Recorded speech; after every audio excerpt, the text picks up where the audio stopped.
ראשית שרפו שם ספרים. באחד הלילות, ב2 לפנות בוקר, נכנסו מוסלמים אל הספרייה הנוצרית על כיתאב אל-מוקדס, במרכז עזה.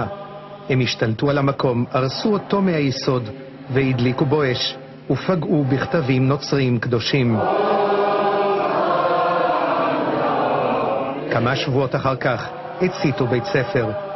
האלמונים פרצו אל המוסד הזה, סגרדה פמיליה, שמנוהל על ידי הנזירות של מסדר אמא תרזה, והציתו גם אותו. במרחק של 40 דקות מתל אביב, מתרחשת כבר חודשים מלחמת דת. רק שלאיש אין אינטרס לחשוף אותה.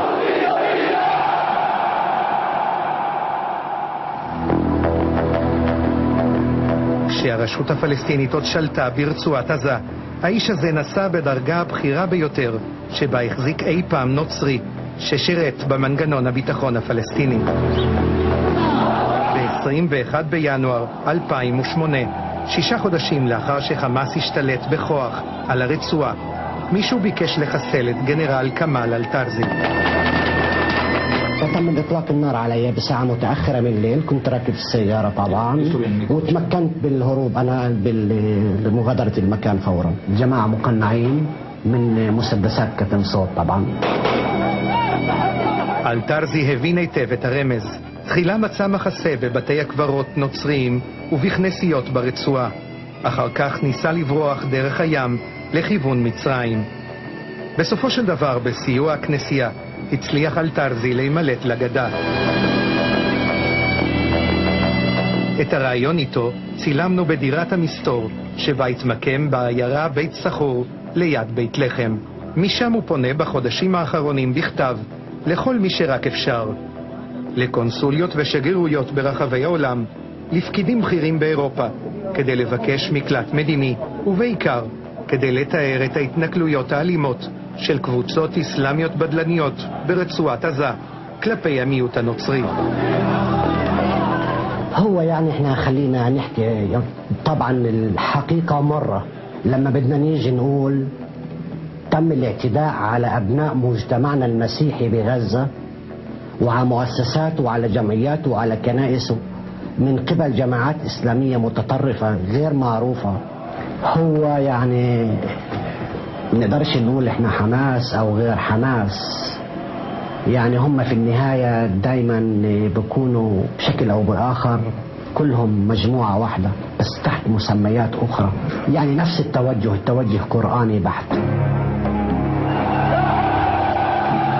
ביוני 2007 הפיל חמאס את שלטון הרשות הפלסטינית בהפיכה רוויה בדם. הקהילה הנוצרית הקטנה בעזה, שמנתה 4,500 בני אדם, עקבה אחרי ההתפתחויות בדאגה. הסימן מבשר הרע הראשון הופיע כמה חודשים אחר כך. גורמים אסלאמיים רצחו באכזריות את רמי היד, צעיר בשנות ה-30 לחייו, אב לשניים, שעבד בכנסייה הבפטיסטית בעזה ועסק בפעילות צדקה. אחר כך התעללו בגופתו וביטרו אותה. تم إطلاق النار عليه. هم بيعتقدوا أو حسب ادعاء الجماعات الإسلامية المتطرفة بأنه يعمل في مجال التبشير. هو غير صحيح.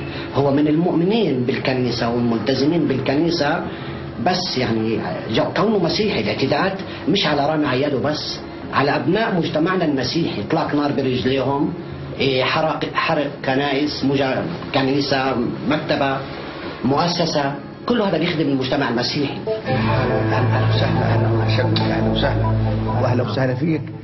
فيش فرق بين غزة كشعب فلسطيني، فيش فرق بين غزة وبين بيت لحم او كل فلسطيني وطن. באזור בית לחם קולטת מאות המשפחות הנוצריות שנמלטות מעזה הכומר סבא חיר. הוא מפחד מתיאור אתני של ממש שיבצעו המוסלמים בנוצרים. חושש שהקהילה הנוצרית בעזה, אחת העתיקות בעולם, تيبقى أنوشوت. المسيحيين برضو المسيحيين في عليهم ضغوطات كتيرة كمان، في ضغوطات عليهم كتيرة من الداخل من الخارج، في ضغوطات عبونا إنه المسيحية كان على أيامنا احنا كان في حوالي تقريبا 4000 أرثوذكسي، الحين ما فيش غير 1500. אלתרזי עצמו השאיר מאחור ברצועה את אשתו וביתו. הוא מודע היטב לכך שהעובדה שהתראיין לכתבה שעוסקת בדיכוי הנוצרים ברצועה עלולה לפגוע בהן. يا بابا مرحبا كيف حالك؟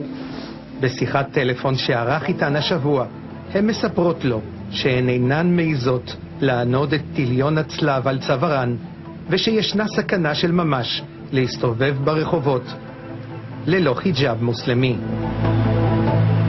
في خوف كتير كمان مش شوي، والبعض بفضل انه يرحل من البلد، يعني انه ما يضلوا قاعد هون من وراء انه خايفين انه يتهاجموا، وخايفين انه ينجبروا على لبس الزي الاسلامي او الزي الشرعي للبلد.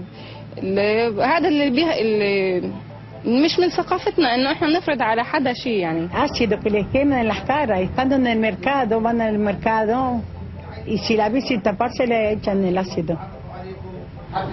¿Qué quiere esta gente? ¿Qué quiere esta gente Quieren radical? hacerse todo la misma religión y eso no puede ser. גם אנטון, נוצרי שנמלט לפני חודשים ספורים מהרצועה לגדה, חושש לגלות את פניו למצלמה. הוא שוקל את מילותיו באיטיות ומתבטא בזהירות. I'm not afraid. But you know, situation in Gaza is not normal.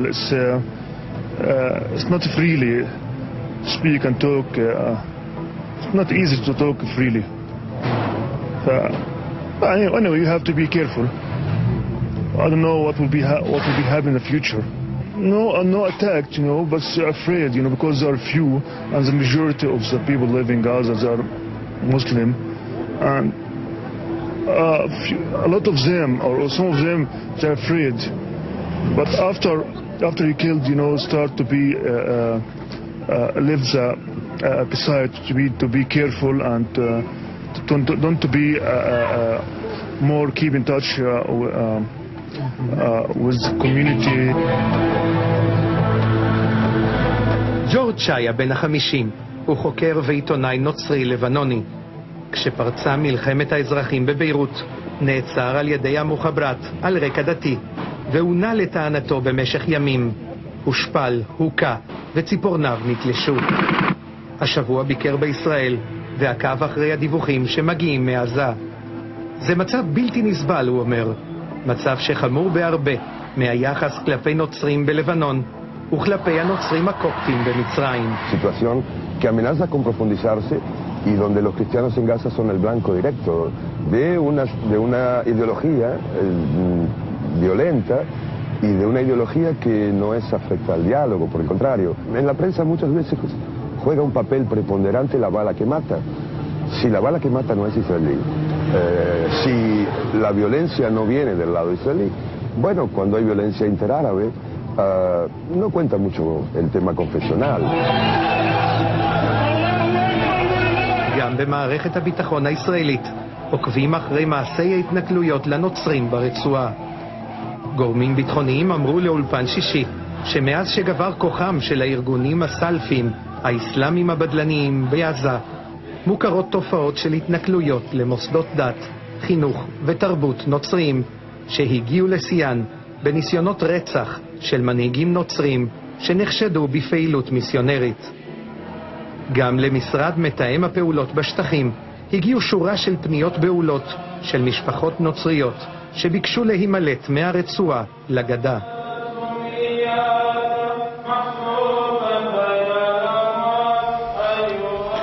אנריקה, צינו מערב טוב, עוד פעם, אתה מביא לנו את תגובת החמאס, נכון? נכון. יאיר, החמאס כמובן מכחיש. שייח פאדל חמדאן, שהוא חבר פרלמנט מרמאללה, הוא אומר כך: אין הבדל בין מוסלמי לנוצרי, אנחנו אחים, אנו עושים כל מה שניתן כדי לשמור על זכויותיהם ומגנים כל התקפה נגדם. מי שעשה את זה, הוא טוען, הם פנאטים דתיים. הבנתי, זה לא נשמע כמו פנאטים דתיים. תגיד, איך זה שהעולם לא יודע את זה?